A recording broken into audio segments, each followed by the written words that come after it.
There are two kinds of speed in football. There's physical speed, which of course is important, but also mental speed.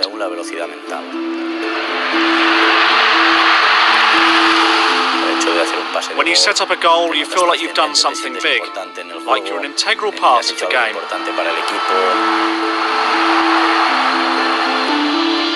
Scoring is crucial in football.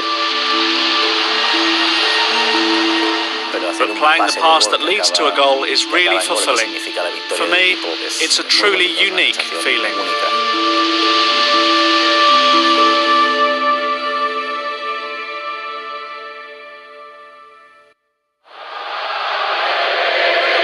In May 2015, Xavi Hernandez finally called time on his career at FC Barcelona.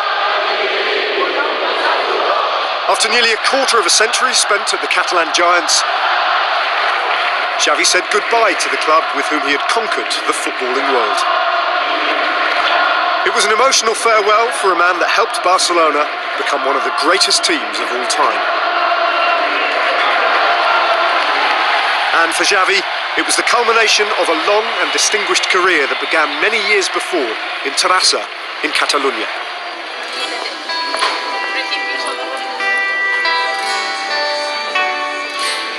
I've been running behind a ball for as long as I can remember. At home, we all lived and breathed the game. I started playing in Terrassa, in the Plaza del Progreso, in my free time. My father founded the youth team in Terrassa, so my brothers and I went to play there. Then, when I was 11 years old, Barcelona came to watch me, and soon after, I signed for them.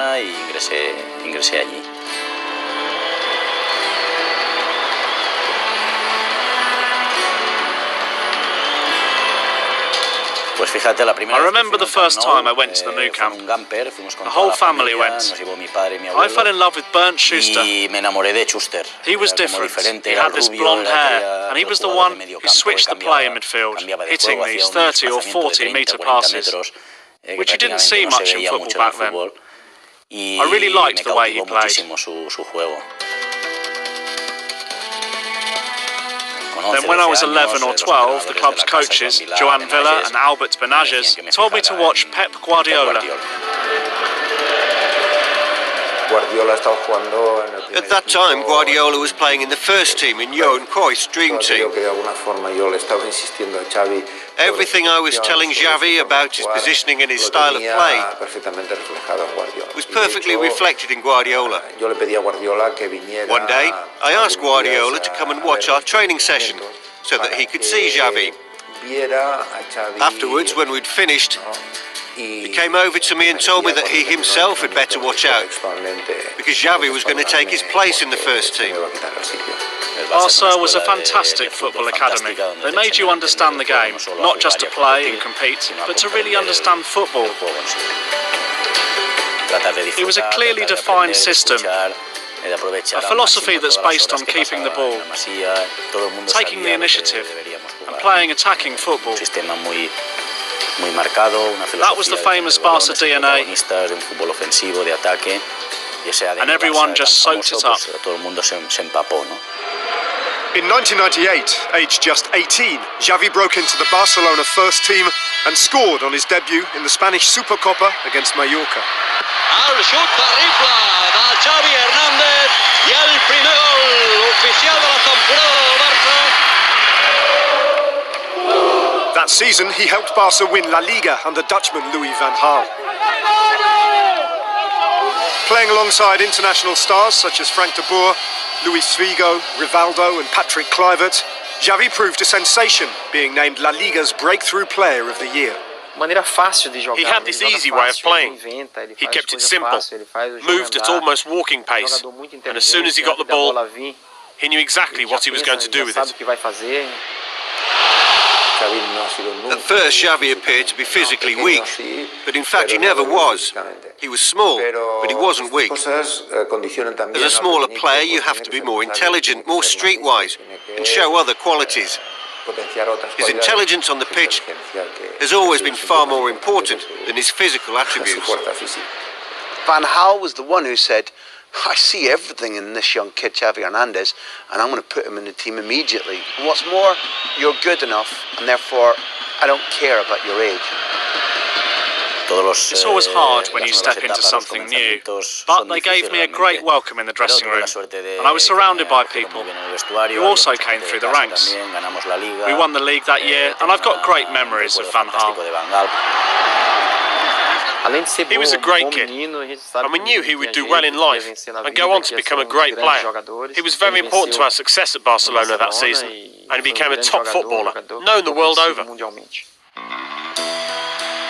That summer, Xavi would make his mark on the world stage with Spain at the Under-20 World Cup in Nigeria. Alongside future stars such as Iker Casillas and Carlos Marchena, Xavi and co made history by becoming the first Spanish team to win an international FIFA tournament.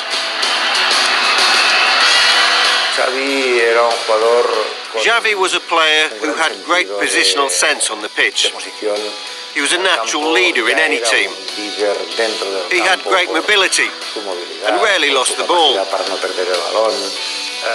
His teammates always trusted him because he was so comfortable in possession.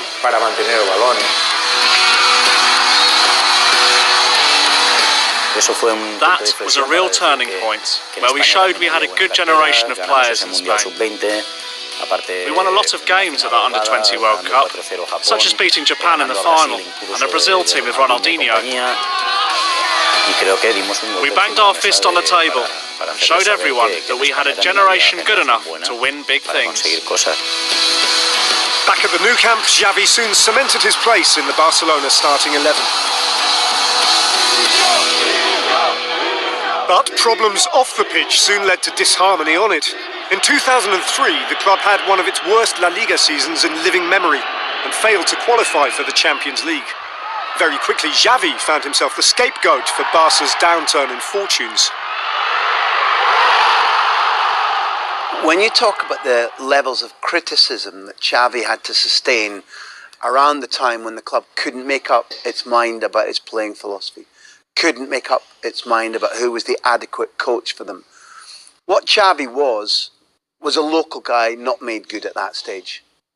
People were intolerant. We went through a spell of 4 or 5 years without winning anything, where people didn't believe in us and didn't believe in me especially.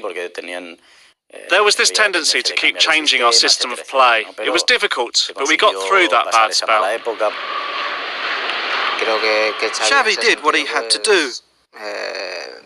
He had to believe in himself, work hard, and trust that he was a player that could succeed at Barcelona. And that's what he did. In the summer of 2004, Frank Rijkaard took charge at the Nou Camp and returned Barcelona to winning ways. With Xavi at the heart of all their play, Barcelona won back-to-back league titles.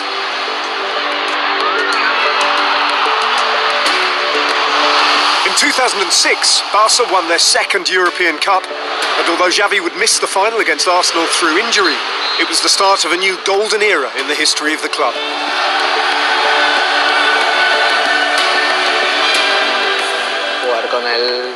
Xavi made playing alongside him straightforward for everyone, not just me.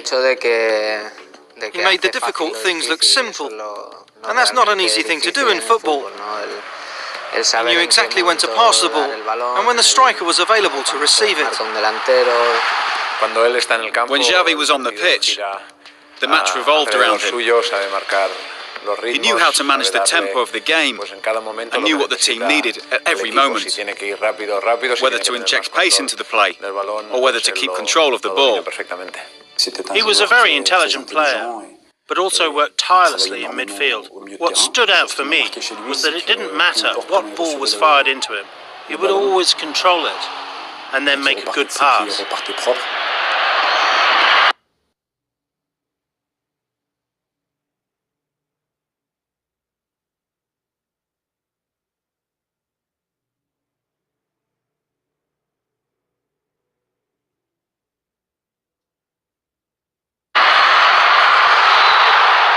If it came from the right, he'd control it with his left foot and then make a pass with his right, and vice versa. He made it look so simple. Euro 2008 was Xavi's fourth major international tournament. For so long the great underachievers of the international game, few gave Spain any chance of success in Austria and Switzerland. But behind the scenes, Spanish coach Luis Aragonés had overseen a revolution in La Roja's style of play, with Xavi very much at its centre. Luis Aragonés, this big Madrid-born man who said this possession football with little players passing around the pitch is rubbish. And then as soon as he trained Xavi and Iniesta and Silva, he went, I was wrong, let's start again, boys. The little men, come on in. Everything's based around you. Luis Aragonés is perhaps the most influential person in the history of the Spanish national team. He was the pioneer. He was the one who saw that we had more talent at our disposal than physical strength or power. Those Euros were spectacular. That was an important moment, not only for Xavi, but for the Spanish national team as well. To win a big tournament like that earned us great respect, and Xavi became known throughout the world for what he did at those championships. I remember the goal in the final. It was typical Xavi. He knew how to play those excellent passes. And Torres did what he knew best. He got in front of his marker at speed and scored the goal, which was so important for us.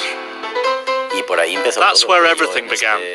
Aragonés believed in that system, in a new philosophy, and his qualities and his leadership made our success possible.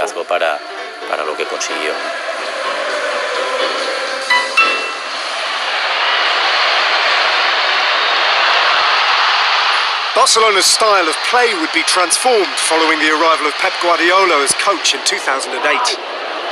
Building his team around the diminutive trio of Xavi, Andrés Iniesta and Lionel Messi, Barca would become the greatest exponents of the style of football known as tiki-taka.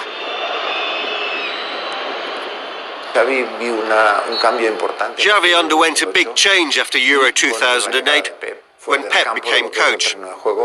That's when you noticed a more mature and responsible Xavi, on and off the pitch. He became captain and the leader of the team. At that time, Bayern Munich tried to sign Xavi because they were looking for an experienced midfielder. But I think Xavi made a very intelligent decision not to join Bayern and stay at Barcelona instead. Pep knew what he wanted to do, where he wanted to go, and with whom. Pep has been the benchmark throughout my career. Firstly as a player, as someone who helped me perfect my game, and then as a coach. He gave me a vitally important role in the team. We speak the same football language. We grew up in the same place, and we understand the game in the same way. To my mind, he's one of the best coaches in the world. That season, Barcelona won La Liga, the Copa del Rey, and reached the final of the Champions League against Manchester United in Rome.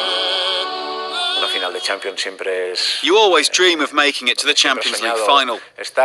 We were lucky, and that it was the second time we'd made it to the final. But we still knew we faced a difficult opponent. The first 10 minutes were very tough. They really came at us, but we soon got control of the match. Deep in that final, when Barcelona are holding on 1-0, Xavi looks up and sees far away on the left-hand side of the pitch the smallest guy on the pitch, Leo Messi. The ball is absolutely exquisite across the Manchester United defence. Because of the way the ball's arrived, Messi's header loops over Van der Sar, and it puts cherry on the icing of a brilliant win.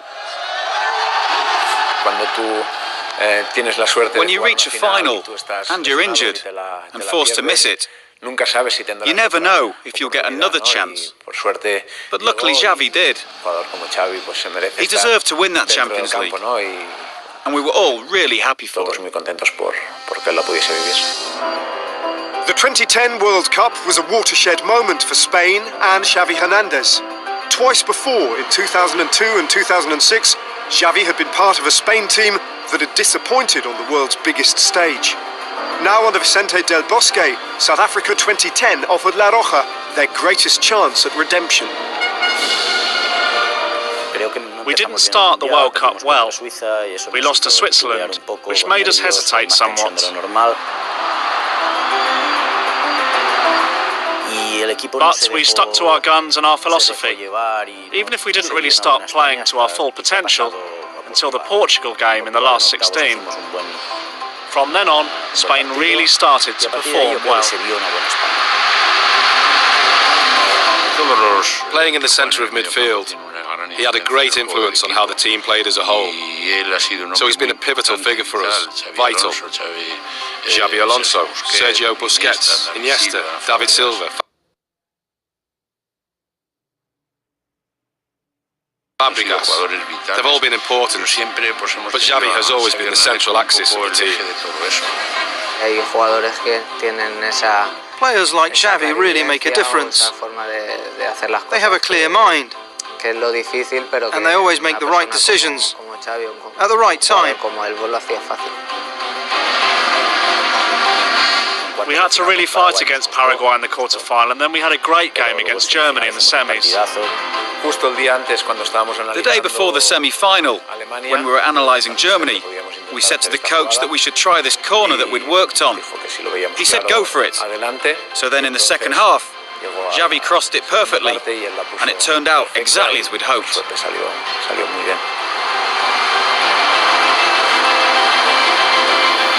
The 2010 World Cup final saw Spain take on the Netherlands in Johannesburg. A hard-fought and ill-tempered match. Andres Iniesta scored the only goal of the game deep into extra time.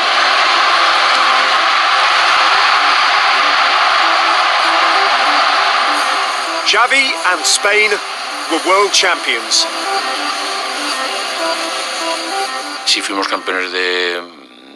We won that World Cup mainly because we excelled in not conceding goals rather than in scoring them.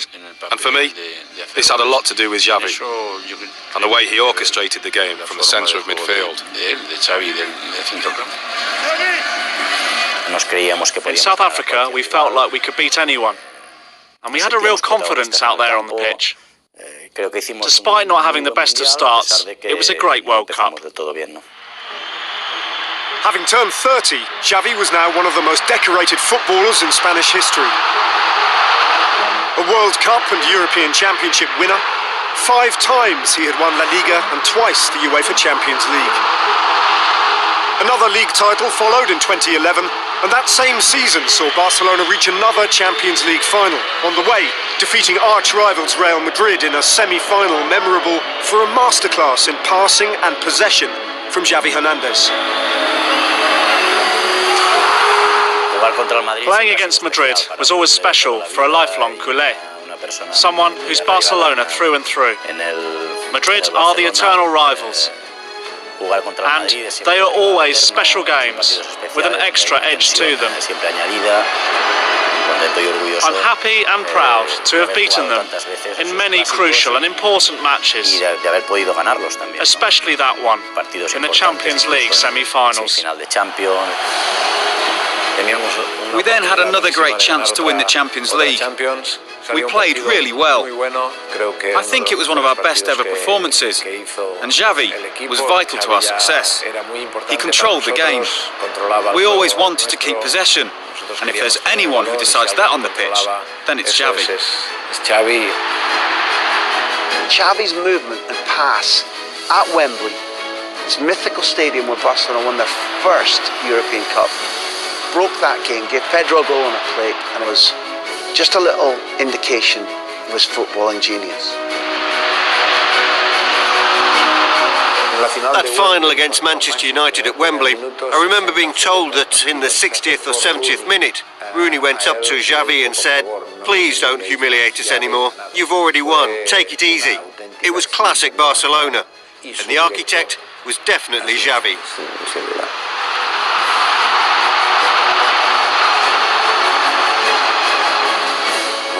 He was a perfectionist on the pitch, and he was always like that.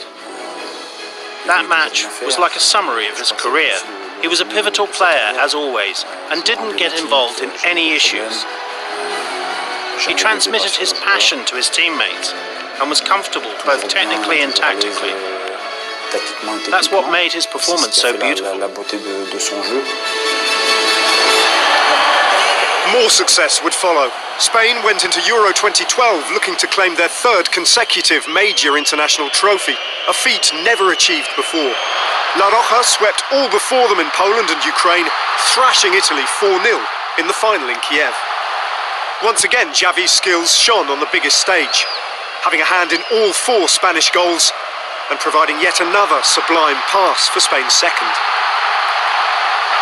When Xavi releases that pass and sees Jordi Alba's run, the timing is perfect. And what footballers will always tell you, the weighting is perfect. It's just weighted so that it goes exactly where it needs to be. That Alba doesn't need to break his stride. He runs onto it, scores brilliantly. It was poetry, and I guess it was typical Xavi. He was someone who clearly understood how the game should be played. He understood the dressing room and the team's philosophy.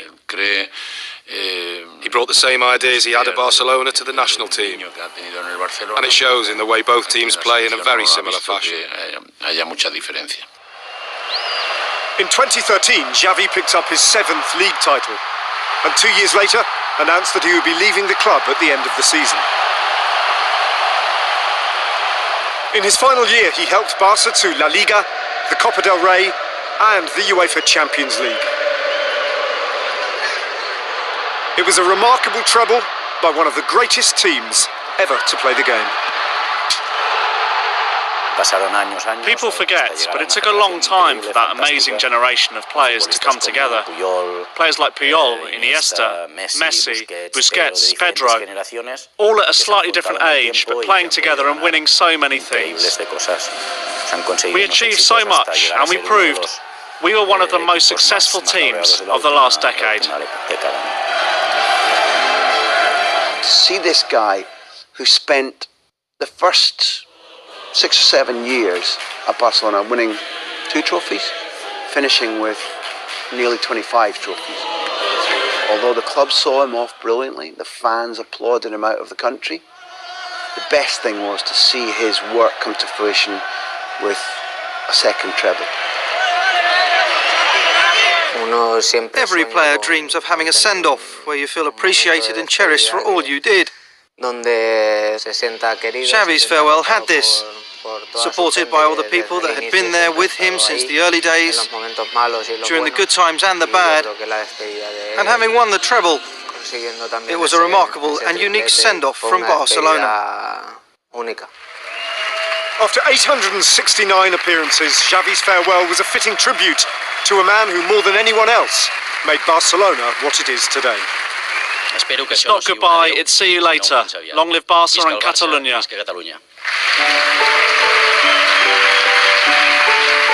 Xavi Hernandez, Barcelona legend and one of the greatest players in the history of Spanish football. Synonymous with a style of playing the game that is admired throughout the world, full of artistry, skill and vision. Xavi Hernandez, the total footballer who defined an era. He's the greatest Spain player ever, for his ability, for his vision, for his leadership, for the thrills, for his ability to do special things in big games. Xavi has proven that talent doesn't have to be all about the individual. It's about using your talent for the benefit of the team. And if there's a player who contributes selflessly to the team, then that's Xavi.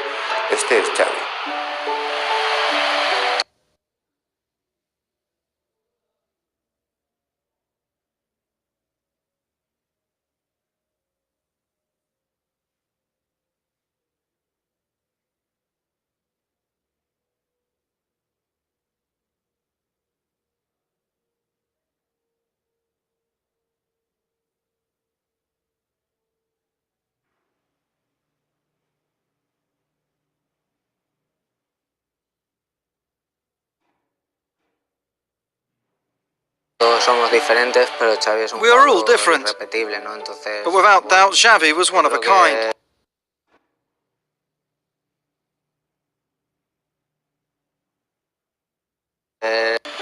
Fans fans and even us players. When we come across someone like Xavi, you just have to admire the magnitude of such a man. I'd put him up there as one of the best in the world, and the key component to the success of both Barcelona and the Spanish national team. People like to link my name with a certain style of football. In Spain, they call it tiki-taka. It's the Barca DNA. I feel proud of what I've learned and of everything I've achieved. But most of all, I'm proud that this philosophy, which I believe in so much, and which has taught me so much, has reaped rewards. That's something that makes me really happy.